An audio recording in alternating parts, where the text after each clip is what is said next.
यो चाहिँ मालबजार आइपुग्यौँ। मालबजार पार्क आइपुग्यौँ किनभने यहाँनिर चाहिँ अहिले मन्दिर बन्छ नि त। अनि मन्दिर बन्द भएकोले गर्दा चाहिँ अब 3 बजे खुल्छ अरे।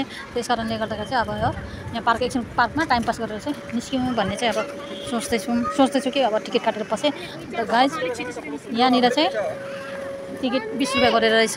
गाइज तपाईँहरू पनि घुम्न आउनुभयो भने आउनु सक्नुहुन्छ। आउनुभयो होइन, तपाईँहरू आउनुहोस्। यसरी नै टाइम निकालेर सन्डेको फुल मस्ती लिनुहोस्, मजा लिनुहोस् है। अनि विशेष त हनुमान मन्दिर चाहिँ छिटो आउनुहोस्। 12-11 बजीसम्म चाहिँ आएर चाहिँ दर्शन गरेर अनि यसरी पार्कहरूतिर इन्जोय गर्न सक्नुहुन्छ है साथीहरू। साथीहरू पनि को कता हुन्छ।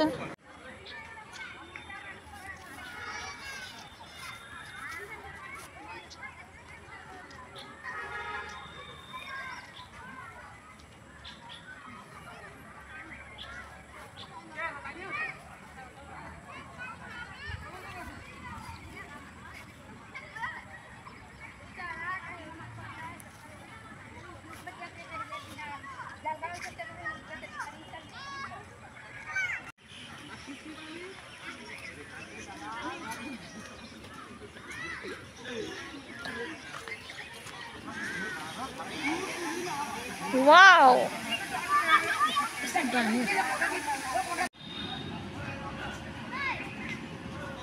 नानीहरू खेल्न मजाको रहेछ यो पार्कमा। कस्तो दामी डिजाइन।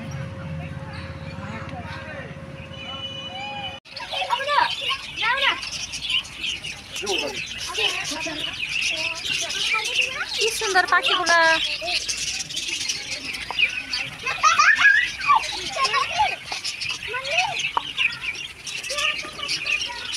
मजाले उडेको हौ हेर्नु।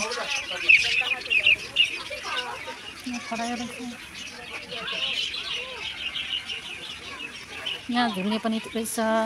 नानीहरूको लागि राम्रो रहेछ। ठुलो मान्छेहरूलाई फोटो खिच्नु ओर्नु सिनेरी पनि राम्रो रहेछ। यहाँ जम्पिङ गर्ने नानीहरूको पनि रहेछ। यहाँ अब 3 पनि बज्नु आँट्यो। अब मन्दिरको बाटोतिर लाग्नुपर्छ। हनुमान मन्दिर जानुपर्छ। त्यति ल पार्कको चाहिँ यहीँसम्म है। हेलो गाइज, हामीहरू अब मन्दिरबाट पूजा गरेर चाहिँ हामी फर्किँदैछौँ।